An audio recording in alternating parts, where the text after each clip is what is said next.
go.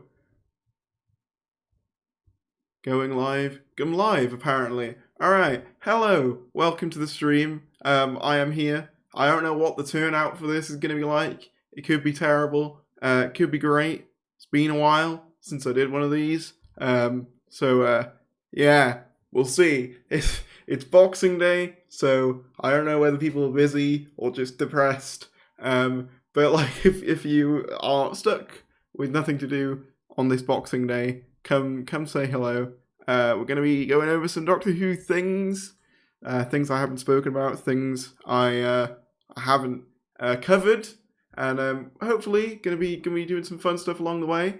If you are in chat, say hello. Oh, we've got some people in already. Nice to see. Hello to Ben Stokes and Crichton. It's been a long time since I've done this, hasn't it? Let's be honest.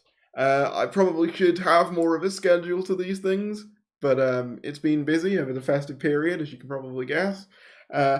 This stream will probably actually be the last time I use this setup to do anything YouTube related, which is quite sad, I suppose. Not sad, because I'm very excited for the new setup, getting a new desk, new microphone, new camera, new everything. You might notice there's a DVD shelf in the back now. I think I probably put my finger the wrong way. Probably is that way. But yeah, the goal of today's stream is just to go over a couple of the things that have been released. There's been a few things regards to either the Daleks. There's obviously been an RTD interview. Jodie's obviously given her thoughts on who 14 should be, as well as there being an interesting article coming out just today with regards to the 14th Doctor. So we're going to be going over all that stuff and more in this stream. So I hope you do enjoy. Hello to, let's see who's in the chat. I did say Nova Wolf Gaming. Crichton, I said. Delusional Dargy, Wheelchair Gang, hell yeah. Ryan Who, Broken Spoon, Vinny Horseman, Silk Toast, Matt Roke, Stuart Leatham, Atomize, Athari's live stream. It's definitely been a while. It has, hasn't it? It wasn't intentional. It just happened that way. Hello to HDKBDT Alkezv. I'm very sorry, I probably butchered something, but I apologise for that. Dan, Ben, Kathy A, and Hux Media. Hello to all of yous. Hope you're doing alright. All of yous. Where am I from now? Yorkshire? I don't know. I was probably because I was listening to that like Jodie Whittaker and Mandip Gill interview earlier. Speaking of which, might as well bring it up. There was a new Mandip Gill and Jodie Whittaker interview today for, I believe it was some magazine. In fact, let me find it. Don't worry, I should have had this prepared really, but I didn't. What do you think this is? A Mr. TARDIS live stream? No, we do things al fresco around here. We do them on the spot. That's not what al fresco means, is it? Yeah, it was for Attitude magazine. There was a new interview with Jodie Whittaker and Amanda Gill. You should be able to see it now. See, look, I can do things. Oh no, that's a bit too big, isn't it? Hang on. That's too big. I'm gonna make that smaller. Give me a second to rearrange. Yep, should have come more prepared. Okay. As you can see here, we had a new interview with Jodie Whittaker and Amanda Gill. They play a game of Snog, Marry, Avoid with Doctor Who villains, as well as answer a couple more questions, particularly about just like what the impact of the show has had on their lives and stuff like that. Interesting interview. It's shame it's only on like 600 odd views for like an official interview with the cast. That seems strikingly low, especially for a channel with 32k subs. Like the fact that I could probably interview Jodie Whittaker and Amanda Gill and get more views than that is quite concerning. But no, not concerning, but just weird. You know, you'd think they'd have more than that. Maybe the subs are wanted. I don't know. I'm not saying that's definitely what's going on. But yeah, an interesting interview. Just thought it was worth mentioning that was a thing. There was also obviously an interview for, I believe... Oh, now you're testing. Was it Radio Time? No, it was Radio 1. It was Radio 1 where they got kids to ask Jodie Whittaker and Amanda Gill questions, and Jodie was asked who she wants the next Doctor to be, which we will get to. So yeah, that's the thing. Very exciting, isn't it? Maybe. I don't know. If you are enjoying the stream and you are new, Be sure to subscribe, all that. If you want a super chat, it's there, obviously an option if you want to do it. It is not required of you. However, yeah,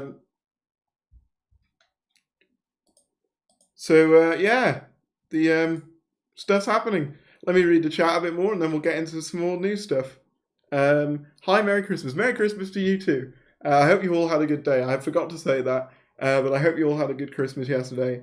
And if you don't celebrate, I hope you had just a nice time, just in the break. Spend some time with family, or not, depending on what your prerogative is. Hello, sweet from the USA. Hello. That's a fun game. We always do that, don't we? Where's everyone from? I don't need your social security number or address. Just vague location. I always like to see what sort of pull this has. It's interesting. Like spike, hell yeah! Let's get all the likes and spike them like alcohol, I guess. I hope RTD deserves to give us a companion who's not human. Yeah, I would like that, and not from the 21st century. Although I do understand why it's done, relatability and all that. I think these life-size posters that the Doctor Who magazine seems to give away are too big. To be honest, I get Doctor Who magazine, but I haven't had an in-depth look to feel strongly either way. But fair enough. Yeah. Okay. So might as well get into the first news item of the day, and what the namesake of the stream is, or the main thing. The BBC released a TV look ahead for 2022. 22 highlights to look out for in 2022. Let me just make sure you can all see it. Yep, you can. By Lizo Nzimba, who's an entertainment correspondent at the BBC. He seems to talk about Doctor Who a lot. I think he was releasing the viewing figures for Series 13 Flux on Twitter, as well as when Jodie Whittaker was announced to be leaving, he had a segment on BBC News about that. I'm pretty sure that was him. And obviously on that list, at number 6, no less, is Doctor Who, and it says, who will replace Jodie Whittaker as the new Doctor? Stay tuned. Jodie Whittaker made history in 2017 as the first woman to play the Time Lord. Now her time in the TARDIS is coming to an end. Her final special is due to be broadcast in autumn of 2022 to coincide with the BBC centenary. Yeah, that's a good thing to clarify. It's the BBC centenary. I still see confusion over that, despite the announcement being pretty clear. It's centenary for the BBC, not for Doctor Who, because Doctor Who isn't even 60 yet. When she'll regenerate into the 14th Doctor. Now, it's that last sentence that's interesting, because obviously they say when she'll regenerate into the 14th Doctor, and the reason that's interesting is obviously a number of people have kind of speculated that, maybe it'll be left open-ended, maybe. We won't actually see 14 until the new episode, the new era starts. And while I'm not going to completely rule that out, as obviously BBC News aren't going to have the same level of knowledge as, the inner circle of Doctor Who people. At the same time, I really don't want them to just not reveal who the new Doctor is until 2023. I think that would be a rough wait if we knew nothing of the 14th Doctor's identity until 2023. I think at the very least we're going to see it in the episode if they do want to wait that long, but I think it's more likely to be sort of spring 2022. I mean, it's debatable now, I guess, given, an interview that we'll get onto with Russell T Davies, where he speaks more about this, but I do think that there'll be something, I'm reckoning about spring 2022, maybe slightly after the Easter special, or slightly before, somewhere like that is what I'm reckoning. But carrying on with the segment, if I can. The unveiling of a new Doctor has developed into a television event in its own right. And while at one end of the scale, David Tennant was announced by press release, Matt Smith, David Tennant, Peter Capaldi, and Jodie Whittaker, were all announced to millions on BBC One. I mean, wasn't Matt Smith's announcement on Doctor Who Confidential, or was there a news segment before that? I'm not sure. So what will happen this time? Well, depending on when the filming is to start on their first episode, might we even see the 14th Doctor being revealed to the world on screen when Whittaker finally regenerates?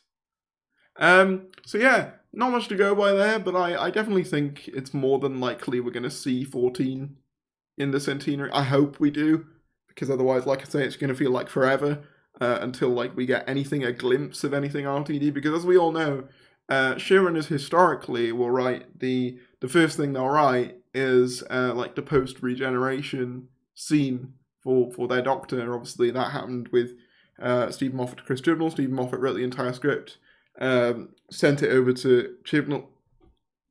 Sent it over to Chibnall, where he had it in his bit 413, which must have just basically consisted of her saying, "Oh, brilliant," and then that's about it. No, I know, there's probably more to it, like, more to the details of her falling out the TARDIS and looking into the TARDIS monitor. I was just making a joke. But, in terms of, I think that's always how it's happened, so I'd like to believe that the first thing RTD, like, well, obviously we know he's written other things, which we'll get onto, but I like to think that he would have written, like, a little scene at the end of the centenary, introducing the 14th Doctor. I think that'd be nice, just as a little teaser of what's to come. But moving on to our next order of business. RTD has already written new Doctor Who episodes ahead of November 2023. Very fitting, given what we were just talking about. A new era approaches. Over a decade after bidding farewell to his tenure as Doctor Who showrunner, Russell T Davies will be returning to the helm in 2023. Oh man, it still just gets me wet thinking about it. That's going to be taken out of context.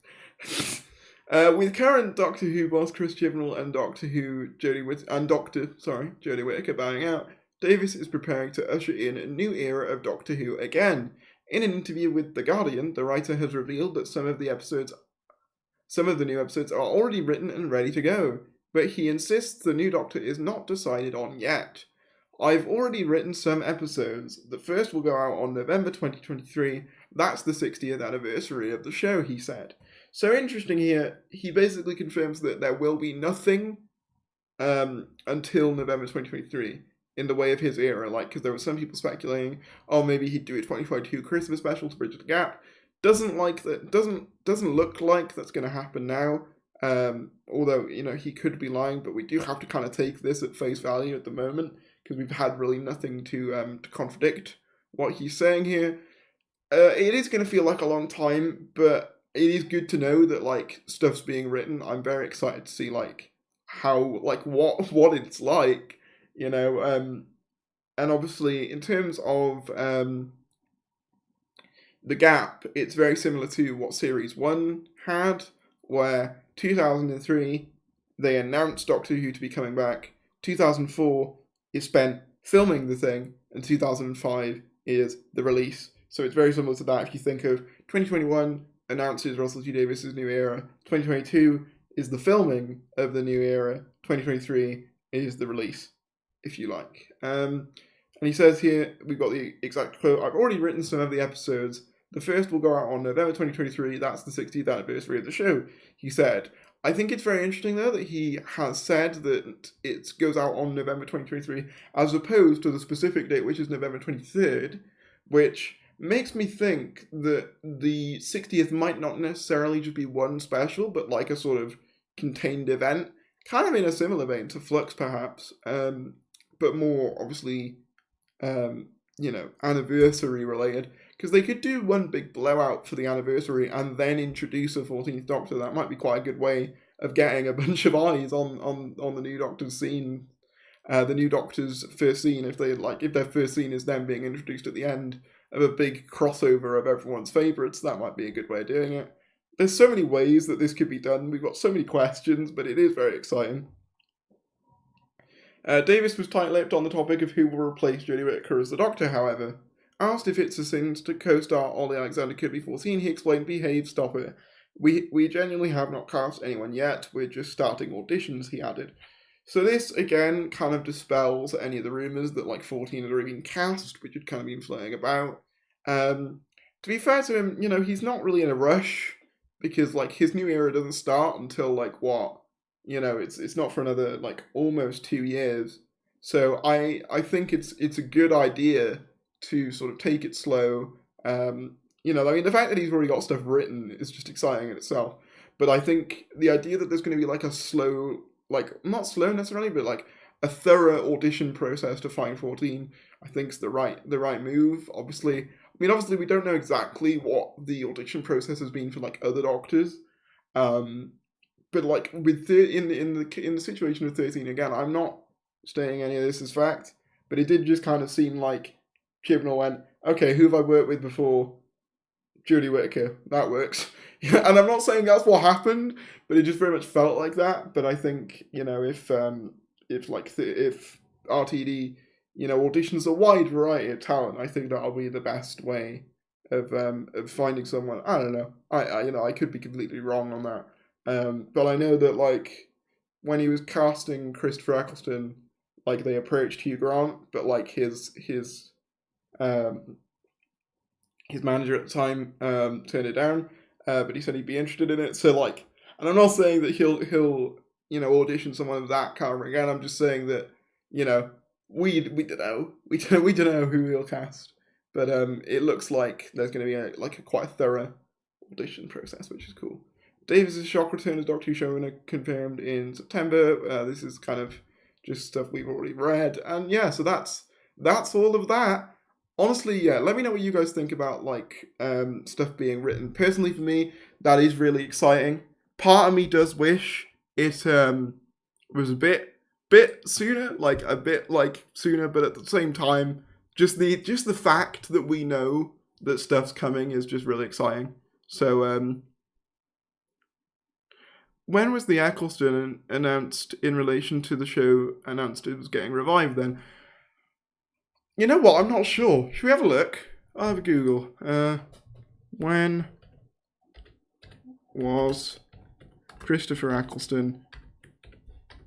Because I know that around the time he was announced, there was another place that announced the wrong guy because it was in that the Josh Nares documentary.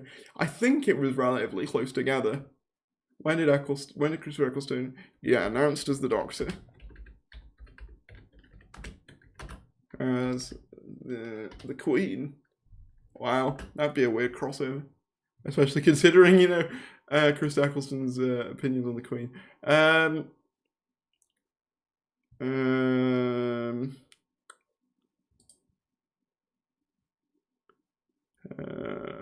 just looking on TARDIS wiki right now. Excuse me if this isn't very enthralling, but I don't know how much I can make a wiki sound enthralling. On the 30th, so this is about him leaving. It was announced that Eccleston was to play the 9th incarnation of the Doctor, March 2005. So that wasn't actually in that situation then, because I know that Doctor Who was announced to be revived around 2003. Let me just check. When was the Doctor Who revival announced? So yeah, so Eccleston was March 2005. So it was a good, I want to say like year and a half, maybe year and a half.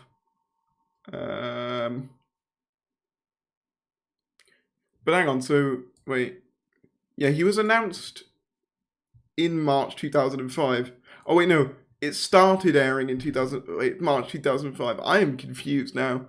It was announced playing. Yeah, well, when was it announced then? You didn't say.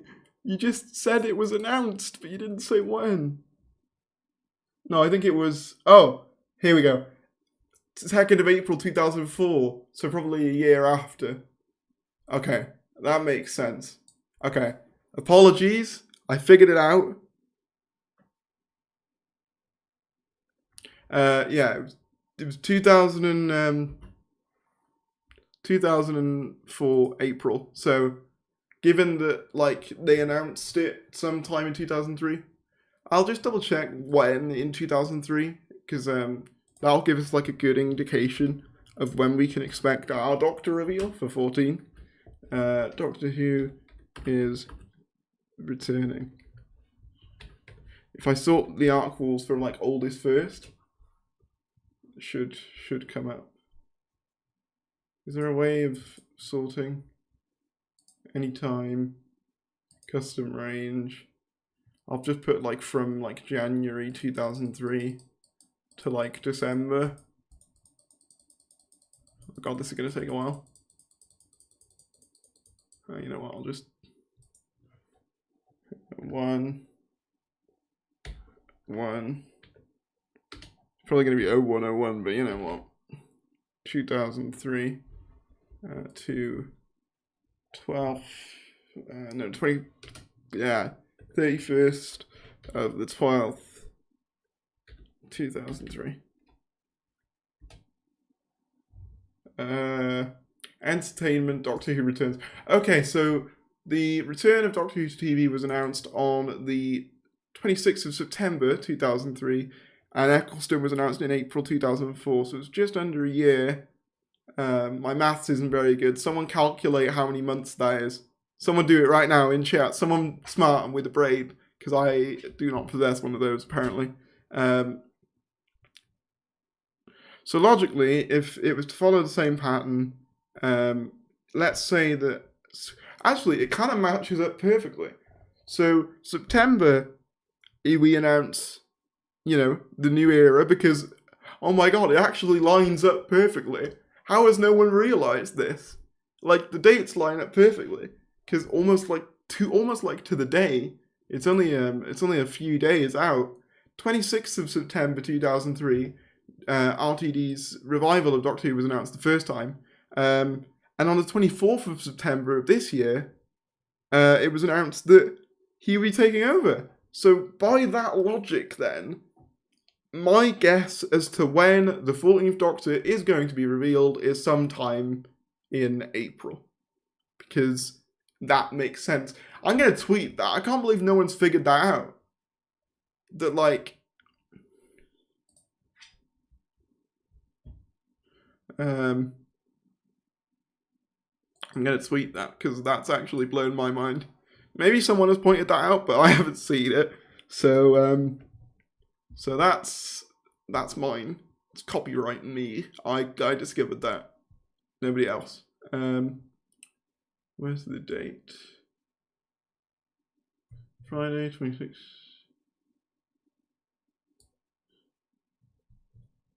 Oh no, that's not what I wanted to do.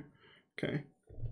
Yeah, so very interesting stuff there. Like, I think in that logic then, I reckon we could expect a 14th Doctor reveal around April if he follows his old pattern. But who even knows? But I think that's likely. Or at least possible that he'd follow the same pattern. It just makes too much sense.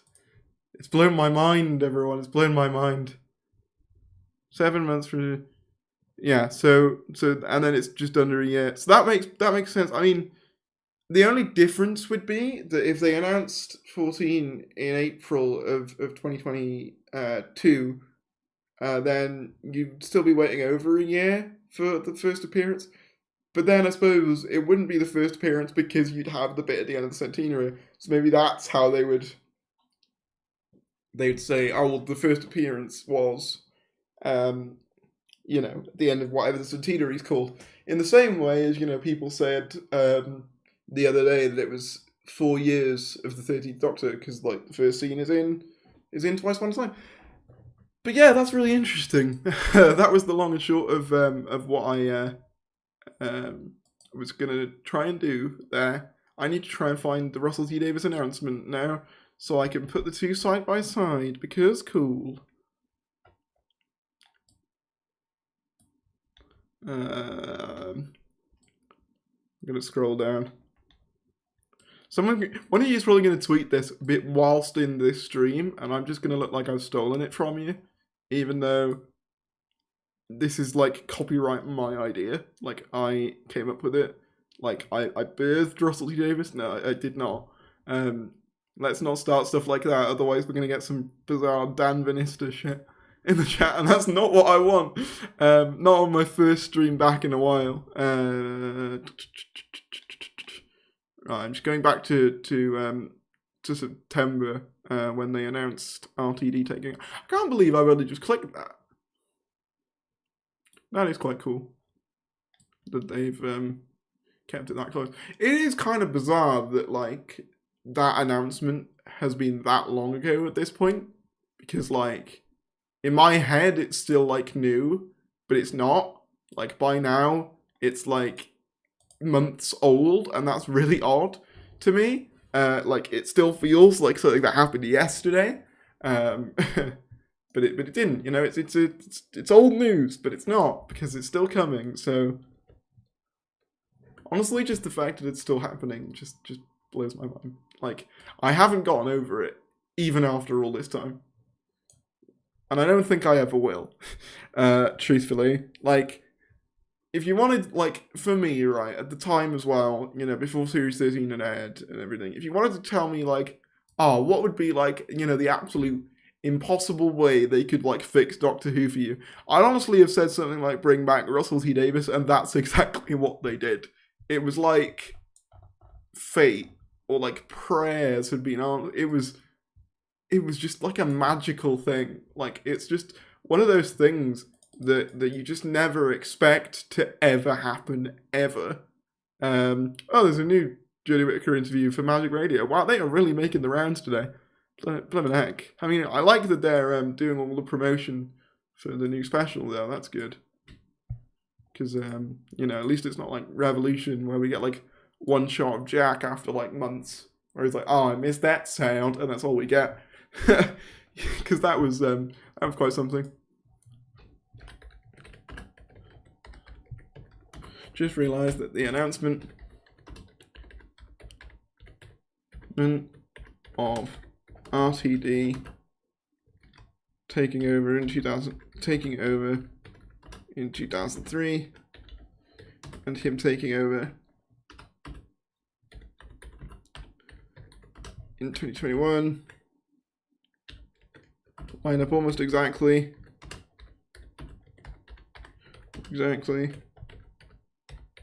in terms of dates.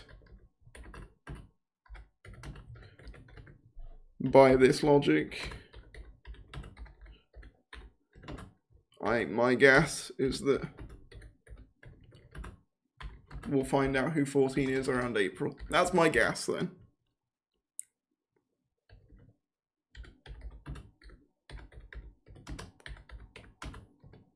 Who 14 is around April next year, like they did with Eccleston.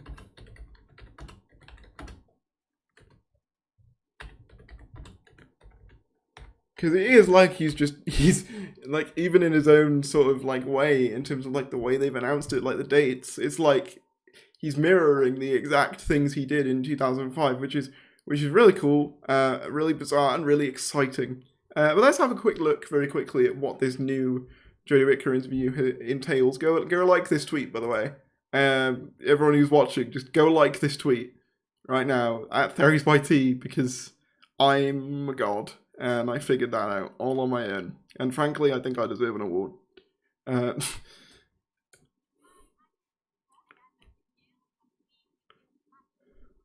Oh, I realised you guys can't hear it. Oh, it's just them announcing they'll be on it anyway. I'll play it again just for you guys' benefit. Jodie Whittaker, and I'm Mandit Gill, and we are going to be on Magic at 1 o'clock on New Year's Day. Do not miss it. So yeah, it's just a quick announcement of them saying that they're going to be on a new radio thing, which I'm glad that they're doing. So yeah, good stuff. Right, next thing, this. Okay, so Doctor Who's Jodie Whittaker talks next Doctor. I choose Lydia West. Now, this was in an interview for Radio 1, which I spoke about earlier, when they got kids to ask the Doctor Jodie Whittaker and Amanda Gill, in difficult questions. And one of the questions was, who would you cast as the next Doctor if you had the power? And she said, I'm going to pick an actress who I think is really exciting and I think would be phenomenal. An actress called Lydia West, if I had the power. Now, here's the thing. Am I going to give my Lydia West hot take? Am I going to give it? Do you want me to give it, chat? I'm going to give it. Okay. I'm going to give my Lydia West hot take. Okay. I think Lydia West is a great actress. I think She was great in Years and Years. From the bits of It's a Sin I've seen, admittedly, I haven't seen all of it. She seems really good in that as well. But I don't get the Doctor vibe from her. The Doctor vibe is a very difficult thing to describe, but like when someone's got it, you can feel it, and it's hard to describe that in any other way. But there are some actors who have it, and some of them. Obviously, I'm of the opinion that yes, theoretically anyone can play the Doctor now. I don't see why not. That's it. If this era has proved anything, it's that anyone, the role is open to anyone now, man, woman, white, POC, whatever. Like, have the Doctor be whoever. But I also think that as much as I think anyone can play the Doctor, I don't think that means everyone should. Do you know what I mean? Like, I think the floor should be open to everyone. That doesn't mean I think everyone can, or everyone should, or that I think everyone would fit. And I don't, for me, Lydia West is one of those people where I'm like, I don't quite see it. Like Tania Miller, yeah, I see that. Some of the other names, I mean, again, Ollie Alexander's another one where I'm just like, yeah, I don't really see it. But that's just me. Yeah, I think Lydia West would be a great companion. And I know that, like, for some reason, when you say that online, people get really, like, defensive, almost as if, like, being a companion's an inherently, like an insult, being like, oh, you'd be a good companion. Like, why can't they be a good Doctor? Like, it's not an insult, it's just, some actors are more suited to being a companion than the Doctor. I think Arthur Darvill's a great example. As Rory, he's great. Could I see him as the Doctor? Not really. Like, there's some actors who are fitted to the Doctor, some who are fitted to companions. And that's just me, But if you do see, Lydia West as the Doctor and you could see it, fair enough, like, I think if RTD did cast her, I'd have faith that he saw something that I haven't yet, and I'd have faith in his decision because it's RTD, and he's done 2 great Doctor castings so far. So he's got that track record, he's got that proven, like, success rate in casting these people. But just for me, like, myself, right now, I don't see it. She seems to play her characters quite young. IDK, whether she can carry the age of the Doctor. Yeah, that's the thing. A lot of people say that she's the same age as Matt Smith, and whilst she is, Matt Smith didn't really, like, play his roles, like, because the majority of roles I've seen her do are, like, as children, or, like, younger people. And yeah, like, you are right, I haven't really seen her take on, like an aged character. Obviously, it's hard to do, unless you are an alien in a show, if you are that age. But I'm just saying, like, with Matt Smith, despite him being the youngest actor, like, ever to play the role, something he's often praised for is his ability to like, look 1,000 years old, like, in his facial expressions and the way he emotes on points. And I think not every actor's going to have that ability. Yeah. So yeah, that's my opinion on Lydia West. Like, obviously, I'm not saying that, Jodie's wrong for picking her or anything like that, they always ask the outgoing Doctor, who would you like to see take over?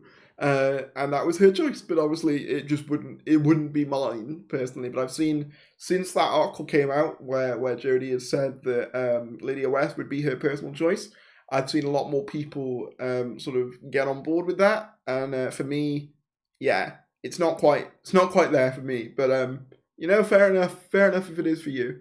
I respect you nonetheless. Actually, no, I hate you because you have a different opinion of me.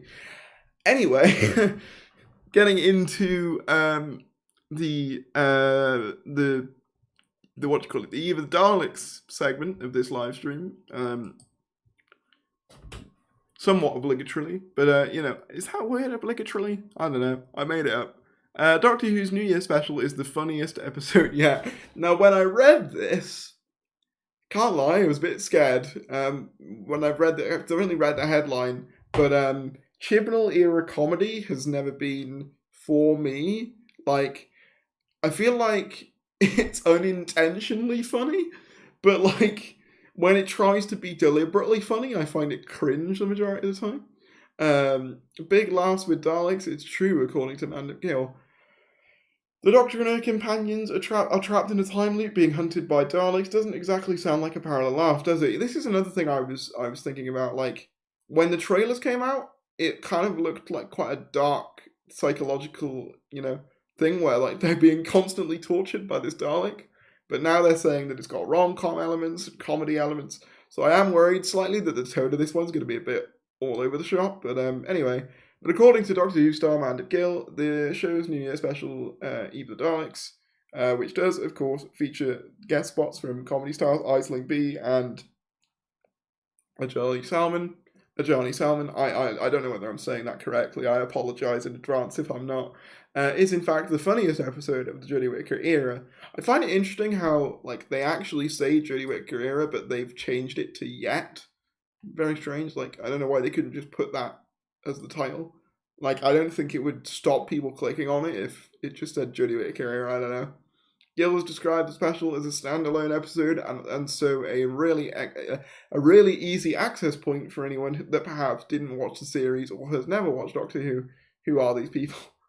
Yeah, I mean, I'm definitely like ready for a self-contained, standalone, simpler story after Flux, but I am kind of worried that like now we've heard that it's like a romantic comedy and that it's gonna have like lots of jokes in it, and that it's also gonna be like Daleks hunting people. I'm worried that it's gonna try and do too much again, but it's full of adventure. There's lots of stake, particularly for the Doctor, but it's also the funniest one we've done. She said there's lots of humor. There's lots of warmth, romance, and then there's a really cool storyline in which the gang are stuck in a time loop against the Daleks. And unless they break the time loop, it's not looking good for them. It's a really nice, essentially easy watch, but not because there is a lot of stake. But at the same time, having come off the back of Flux, which has been quite an intensive series, it's a little bit different for people.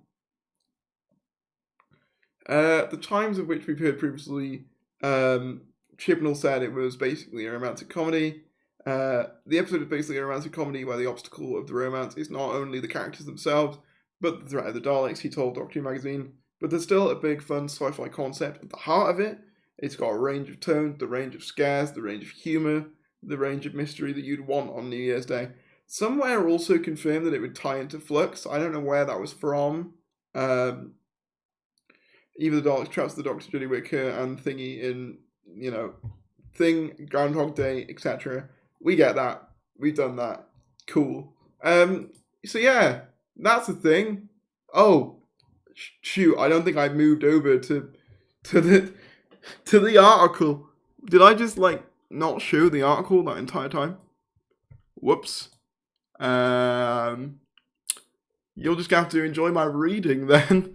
I apologise for that. I mean, we can, if you want. Hang on. I'll just give you a quick look at the article. Hopefully the Radio Times don't get annoyed. I don't think they will. So yeah, here's the parts of the article that I didn't show before because I am incapable of pressing buttons, as it turns out. Who knew? Not me. As in, not Who Knew podcast. That's a different thing. So yeah, there you go. Yeah, Can you imagine someone trying to jump into Who with Flux? They would be instantly lost. Yeah, it's very much not accessible, but I don't think it's meant to be. Could you do the Poggers face? I could. Yeah. I mean, I suppose. Hang on.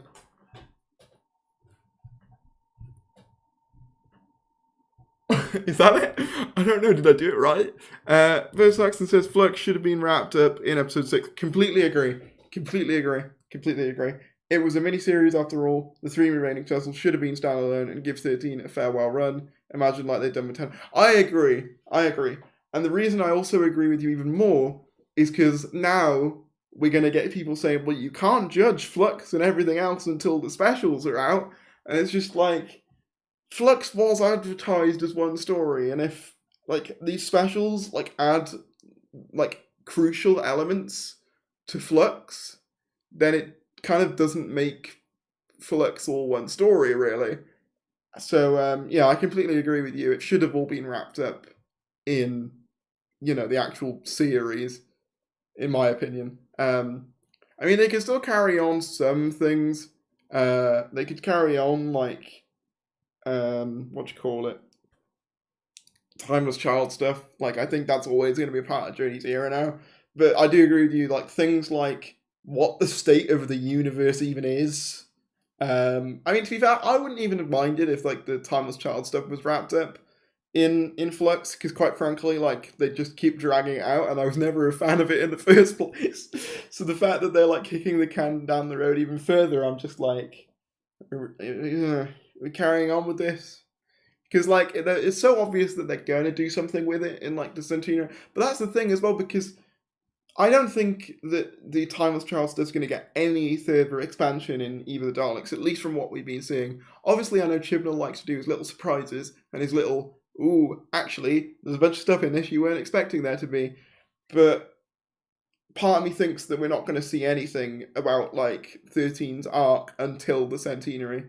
Because, like, the pirate episode looks to be pretty self-contained as well, in a similar vein to this one. But with parts of Flux in it, I don't know. Part of me does wonder, I assume at least one or two of these might have been part of, like, the originally planned Series 13, which could explain why they have Flux elements in them. But obviously, since Flux was advertised as one story, kind of undermines that. But yeah, I wouldn't be surprised if things like the pirate episode was, like, originally, like, a filler episode in the original plan for Series 13, because it feels weird that that's the second to last story of a Doctor's era, because, like, you think about traditionally, like, in New Who at least, the second to last story of a Doctor's era, like, obviously 9, it's difficult to, like, compare, because, like, he only had one series, but with, like, 10, his second to last story before End of Time was Wards of Mars. Smith, it was, I guess, Day of the Doctor, which was a massive celebration of the show. Capaldi, he got World Enough in Time, Doctor Fools. Jodie Whittaker gets a pirate episode. I think, I don't know whether it was planned that was going to, like, work out like that. It reads to me like that was going to be a part of Series 13 originally, which they've sort of reshuffled around. But there was so much flack, there's so much flack and Flux that could have been cut. Yeah, I completely agree. To make room for those 2 extra episodes. Plot points, yep, you're very much correct. Like, there's so much in there that just didn't need to exist. Frankly, like, we didn't need as many scenes as we got with Tunnel Guy, because his purpose was what we always thought it was anyway. So the fact they dedicated so much time to it was, like, kind of unnecessary. Vinder and Bell, their whole subplot doesn't need to exist. Like, I don't mind that it's not anything special, but, like, why is it there? I mean, there's so many things. Like, I honestly haven't rewatched Flux yet, so there's probably more things I'm missing. But there are so many things that could just not exist, and it probably would have made the story tighter. But, who's the new Doctor? We do not know yet, but we're speculating about the reveal date. I'm reckoning sometime in April. Could be wrong, but unless we get random P. Hartnell Doctor wearing pirate clothes, can you imagine? Like, a Doctor just swings in? I don't know whether, like, I mean, like, the thing is, like, it's what you said, because obviously Vote Saxon's in the chat. I watched your Vanquishers video, and, like, there's a moment where you say you blew up the cannon to do all this shit. Do something interesting with it, and I agree. Like, I don't like the Timeless Child thing particularly, but if you're going to do it, at least do something with it. Like, so if a pre-Hartnell Doctor does show up as a pirate in, like, the next, in the Easter special, at least that would be them doing something with it. So, I don't know whether I'd mind that as much. Yeah, the whole find your dog thing was pointless, good point. Because, like, yeah, that whole expedition is pointless, because it ultimately just leads to them leaving a message for Carvin Easter that they can't translate anyway. You could have just quite easily had them accidentally stumble into, like, a Williamson tunnel thing, and then end up where they need to be for the vanquishers to happen. That entire expedition is essentially pointless. Oh man. Oh. The dog people decided to save Earth now and not before. Yeah, I mean, I don't really hold, like, here's the thing, I don't really hold stories, like, against, like, things not happening before. So in terms of, you know, why have the Calvinista not shown up before? Like, I don't really mind that, because it's things that happen, like, in other eras, and with Doctor Who, you do have to kind of, there is a level of separation between them. Like, yes, they are all part of one continuity, but like within each one, they are kind of soft resets of the last. So I don't mind it too much when, like, for example, you know, why didn't the Calvinista exist? Or like, you know, why doesn't anyone in Revolution know what a Dalek is, even after, you know, all that stuff? I mean, to be fair, cracks in time, but even still, I'm just not bothered. I just kind of, to a certain degree, you do kind of have to treat the separate eras as separate things. I think that's kind of just a necessary thing, because otherwise, you'd have to like you'd be confined so much by making sure it all fits together that I think it would actively hamper like, you know, the creative's ability to like make the show. So yeah, I'm quite happy to just kind of. But then there are some things where I do feel like it might be worth explaining. But you know, I don't know. Like what point in his life is Captain Jack about in Revolution? Like, because he looks older, but at the same time he has the vortex manipulator back. I don't know. The more you think about it, the more your brain just spontaneously combusts. What I don't understand is people who enjoyed Flux. I have people who liked it to tell me why, and they just said they just liked it. Yeah, it's difficult. Flux is one of them weird ones where it's like I can see why someone would like it, but at the same time, like I feel like it's someone described it to me as chewing gum for the eyes, and that's what it is. It looks nice, and like it sort of gives you what you'd expect from Doctor Who, but it's all very surface level. There's nothing underneath.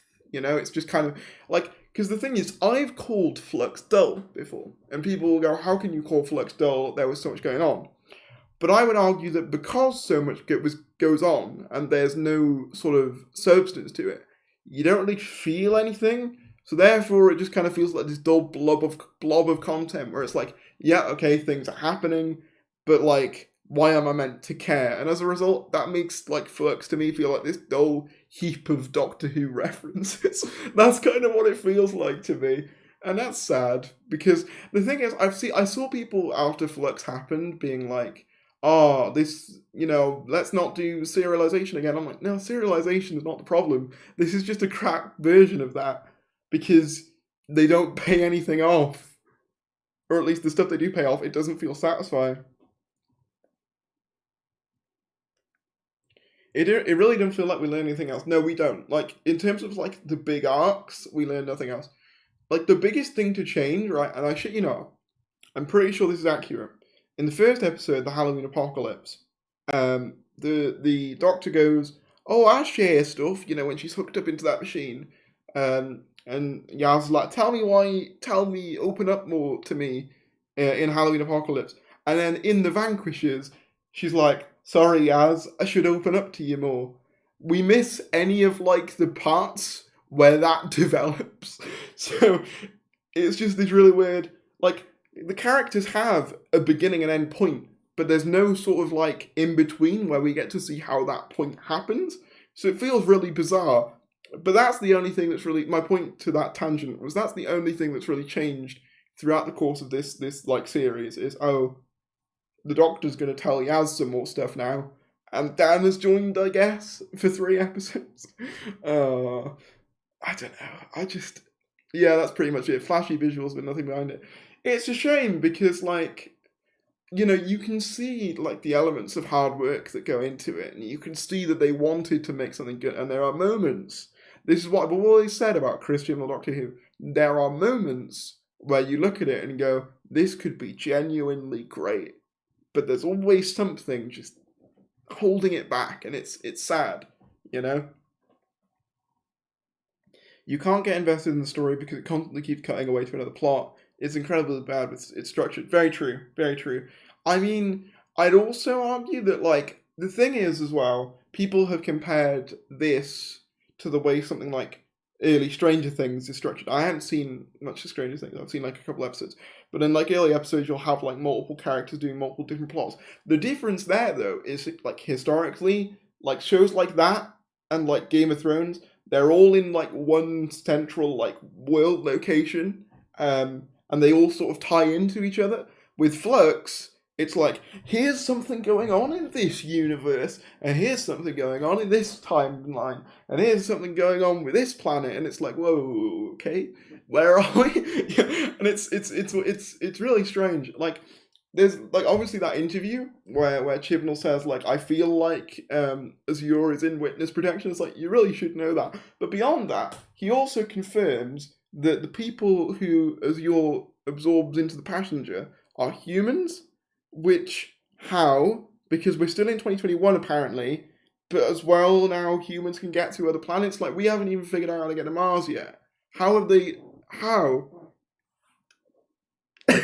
You know what I mean? It's just that face. It just lacks polish, and it is a shame. Because I really did go into Flux wanting to love it, and like wanting it to be like the series 10 equivalent for Chibnall, where it's like the one great last stand for a showrunner before they leave, but it just wasn't. And it's a shame, it's just a shame. But that's why, as a result, for like Eve of the Daleks, I'm not hyped, and I'm just kind of worried that it'll be more of the same, because it's like, eh. The Flux, why they have the Weeping Angels also on Tyrants, never come back before the Flux arrives. Swarm touches someone and they did that thing, then they've gone.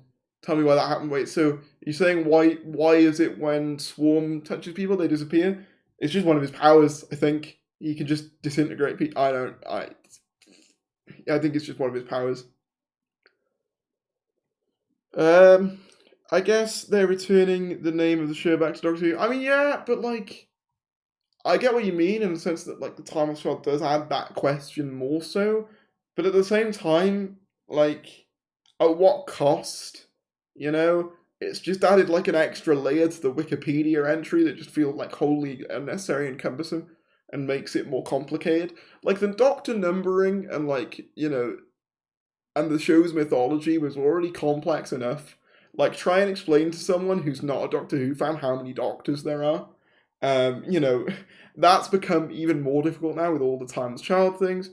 The trailer for Eve of the Daleks was released on, December. I do feel kind of bad for Journey here, or defined by poor writing and Timeless Child storyline. Unless she gets some sort of reduction, she will be one of the most unpopular. The thing is, she does have her fans, so, and I think, maybe Big Finish will do a 6th Doctor and maybe redeem her a bit. But I do feel sorry for her to a certain degree. Although, yeah. What's sad is that they're viewing the New Year special as the one last hurdle through before we can enjoy making Battle Pots reviews for about half a year. We should be looking forward to both. Yeah, that's fair enough. I mean, for me, I'm in a similar boat. I see Eve of the Daleks as the barrier to get to the RTD news. Because I think we'll start seeing more of that as like the months progress in 2022. So I do agree with you that it is a barrier to new things. That's the thing. I should be hyped for like, this is like the final specials of a Doctor. I should be, not wanting them to leave, or excited to see how they leave, or like what their departure is going to be like. But I'm just sat here being like, call me when RTD starts. He has already started. He has already started writing stuff, as we established earlier in the stream. I just mean in terms of like his actual episodes beginning. Could you please tell us who you reckon number 14 could be? Honestly, not a clue. I wouldn't be surprised if RTD went for a relatively unknown actor, or at least someone who's like not. Because I think the thing is, I think he knows that everyone's going to be looking at like the It's a Sin cast and the Years and Years cast and all this. So I think he'll deliberately pick someone who's like not from those. I don't know. I could just see him, kind of wanting to go against what everyone thinks he's going to do. But yeah, truthfully, I don't know. I genuinely don't know. I do think Tania Miller is a good shout, though. I think she is quite likely, but I honestly couldn't tell you. Oh yeah, the question was about Texas Yoon being disintegrated by Swarm. Yeah, so like there are some ways like Time Lords can't regenerate. So like I suppose if they're disintegrated, that's like one of them. Like because what would they like? How would they even trigger a regeneration process if they're like ash? Um, I actually don't know what the limits of regeneration are. I don't know whether they've ever gone into detail. Imagine having this feeling while waiting for Wars of Mars. Exactly, it's like it's unfathomable. Or even like, because I know a lot of people don't like Series 7 that much. I'm one of these people who kind of likes it. But even like going into like Day of the Doctor and being like, I can't wait to see what's after this. Like, no, you go into the. And I know it's maybe not a fair comparison because it's an anniversary, but even still, yeah, it's just sad. Who would you like to see as 14? One of my videos for 2022 will be me going through my like top 3 for who I would like. So stay tuned for that. But I've said it a few times. Nicholas Hoult, I think, would be a great choice. He plays Emperor Peter in The Great, alongside Sacha Dhawan is in it as well as Orlo. I think he's a really like comedic actor, and he's kind of got that alien look about him. But I think he could also be quite dark if he wanted to. He also played Beast in the X-Men films, so he would be my choice. But I've also got a couple more choices which I would go over in that video. So stay tuned for that. The Doctor's Mom also ran away from the Vision. What are the odds? Did she run away or is she Division? Like, because I was under the impression that she was all that was left, or at the very least, like, the main part. Because, like, she says welcome to Division when the Doctor's entered onto her ship, so I assumed that, like, that was it. I don't know. It's quite likely to be someone from his previous shows, though. It probably is, but I don't think it's going to be like Ollie Alexander or Lydia West. I think they're too obvious, I get the feeling we'll get another male Doctor. I don't know. I tend to agree. And the reason I think I do is that I think like I don't know. I think because RTD will cast whoever he wants, and I think I said this before. I think he should have the ability and the freedom to cast whoever he wants. I don't feel like he should be limited by certain things because I see people saying he has to cast a woman, or he has to cast this person or that person, and I'm just thinking we should just let him cast whoever fits his vision. That's my opinion. Man, woman, white. POC, whatever. Just cast whoever fits is my rule of thumb, What do we actually want the Doctor... Would we actually want to... what do we actually want when the Doctor gets her memories back? Hasn't everything pretty much been explained? The thing is, like, with the Doctor's memories thing, it's not even that, like, I need anything specific from the memories. It's more so that the thing that annoys me is the fact that they entirely hinged a series of the show on, ooh, maybe we'll give you some of the Doctor's memories at the end of the series, and just don't do it. It's more the fact that they use that as a narrative device with nothing to pay it off, more than the fact that I want any specific thing from it. Do you know what I mean? Like, as people have said, if you're gonna if you're gonna change the canon in the ways that you have, do something with it.